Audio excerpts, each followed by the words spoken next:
Германците одлучија автомобил на годината кај нив е Шкода Елрок. Не е ни изненадување бидејќи конкуренти и беа победниците во останатите категории на изборот Dacia Bigster, Hyundai Ioniq 9, Cadillac Vistik и екстремниот Lucid Air Sapphire. Но изненадување е што чешкиот модел во октомври е најдобро продаваното електрично возило на германскиот пазар со 3320 единици, за малку повеќе од Volkswagen ID7 и ID3.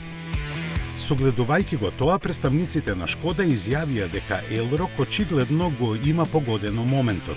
За ваквите резултати влијание секако имаат и неговите карактеристики и цена која во Германија му изнесува 34.000 евра.